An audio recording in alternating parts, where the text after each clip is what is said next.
Hey guys, welcome to my channel. Today's video is just going to be kind of talking about my birth plan for this next baby that is coming. I mean, birth is going to be unexpected no matter what, but my thought process of going into it, my game plan of what I think I'm going to do and all that kind of situation. I had Jameson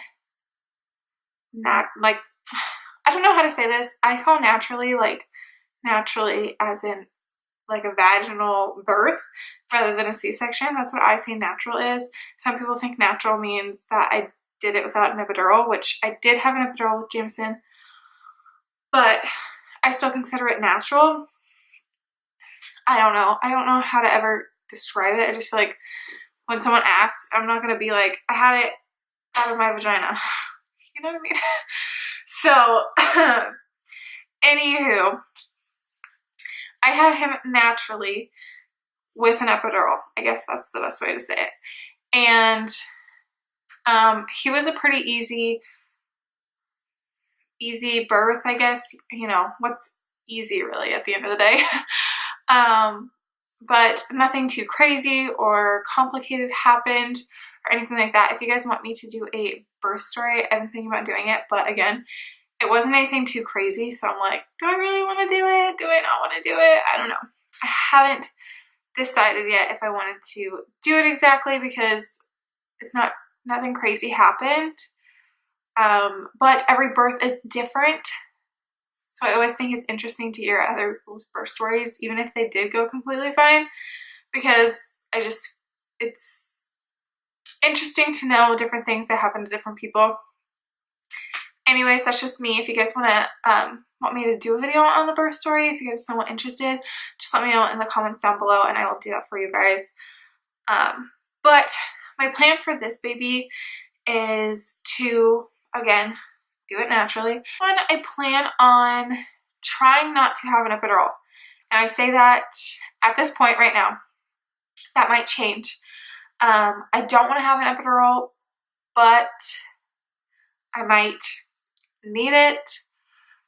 You never know. I might just want it because I just get chickened out and I want it. So my game plan is to say that I don't want an epidural, but I still want them to ask me last minute when I possibly can, just in case if I change my mind, or last minute I'm like, you know what, I'm gonna need it. I can barely get through this. I highly doubt I can get through the rest. You know, it's also hard to expect how long birth is going to be. For me, an epidural, with Jameson at least, slowed me down a ton, which was good because I had to get antibiotics because I had group strep B with him. I believe that's what it's called.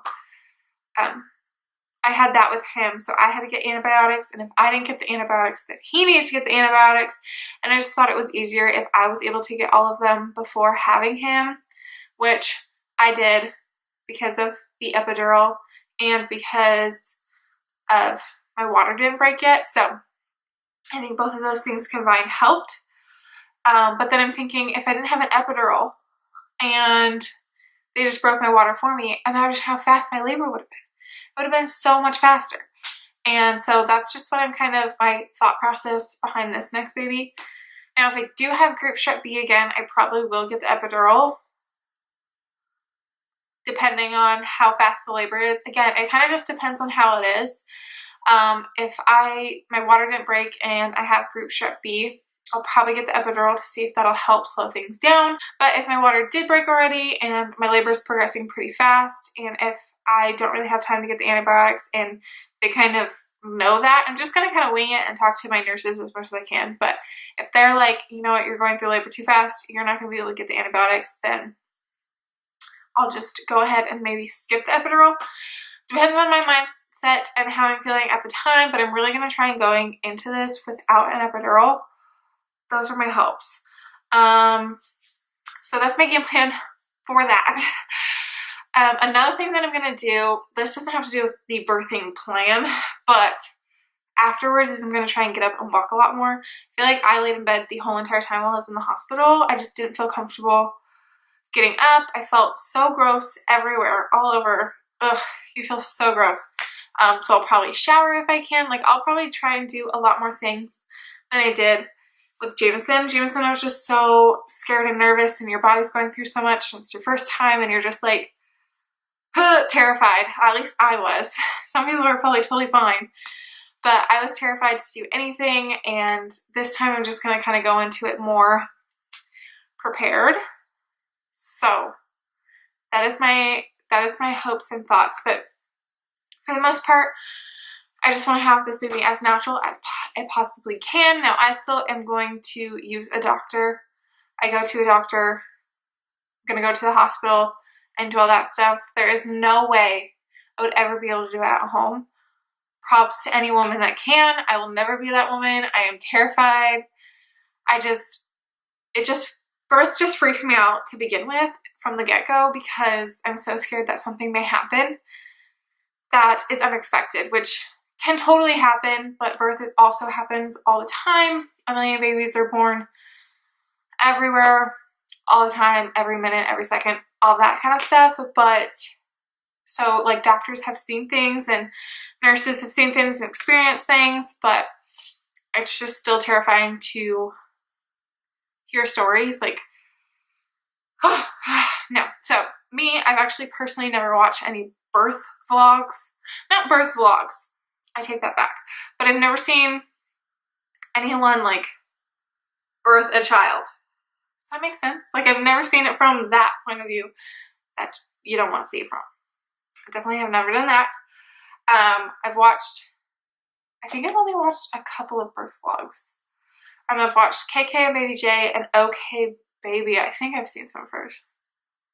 One of hers. I don't know. I've seen those. But other than that, I'm actually kind of terrified to watch people's birthing vlogs because I don't know what to expect. And I just don't want to see it until I'm done having a baby because, again, like I said, I'm just terrified. And I don't want to see something that is going to like freak me out and not make me want to have a third. So that's a ramble on that. But yeah, so that's pretty much my plan for having this next baby, is just naturally as I possibly can, no epidural. Again, that doesn't mean it's going to happen, and depending on if I have the group Strep B, which I get tested for, I don't know when I get tested for that, but it's not towards the end still, so it'll be a while till I find out that. But in the meantime, I'm going to try and go with the mindset of no epidural and just stay strong to that.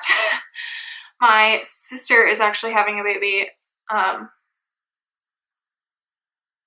2 months-ish after me, and she plans on having an epidural, and it's her first one.